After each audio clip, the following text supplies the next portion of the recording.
In just the concluded parliamentary seat elections 2026, the Democratic Front Party is among opposition parties that fronted parliamentary aspirants. However, they all lost. The casualties included Party President Mathias Mpuuga, who has been the Nyendo Mukungwe constituency legislator.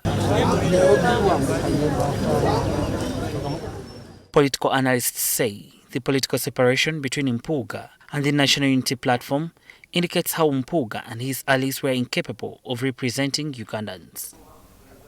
I think the major reason for their failure is the way they left their previous political party. My reasoning to support that is that wherever they lost to a member of the political party which they left. Nope. What leaders of DF needed was to really use the internal party structures, solve the issue with the leaders, and if they had split when they had solved the issues with the leaders, because leaders went on campaigning, telling the people that these are not the right leaders. Political monetization, among other issues where DF couldn't hold strong campaigns for its candidates, was yet another factor for their loss. Elections have become so monetized, so shamefully monetized, that it is difficult for anyone to go through without paying. You know, it's really unfortunate. If they have it all, why would they be voted out? Now, the politics, electoral politics in this country right now, people are not looking at issues. People are yearning for change. Even those MPs, you see that they are performers, they have been voted out. Simply, people are tired. I would say they are fatigued. They want to see new faces.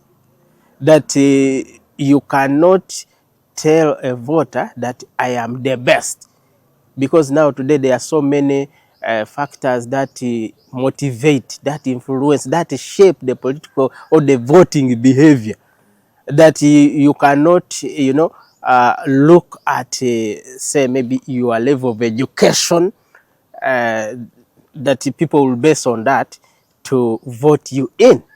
People are now looking at many things like you have overstayed. I think you have overlived your expectation.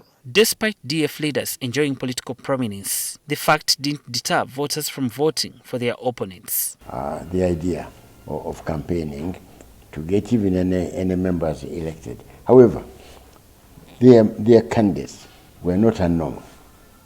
These were well-known names. Mabiki was once a member of parliament. Nyendo Mukungwe, not only was he once a member of parliament, he was once a presidential candidate. Mpuuga himself was not anyone that you would think that he had a new, that his name was new to the public.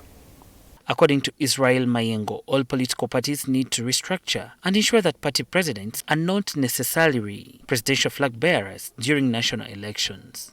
That said, Uganda needs constitutional reforms that would level the political ground for political players where free and fair election would be held. That the elections were completely unnecessary. The most important thing for us to have done would have been to have a constitutional review and then do the elections under the review of the Constitution. Our laws, the legal framework, is not favorable to the opposition. Opposition needs to be given space to carry out their political party activities, to go down to the grassroots. This opportunity, you see, on the surface, we say the law allows this and this, but what is the practice? What is on the ground? And this makes, and then we need to have stronger, we need to have reforms in our legal framework. Ssenyonga, Mulinde, NTV, Weekend Edition.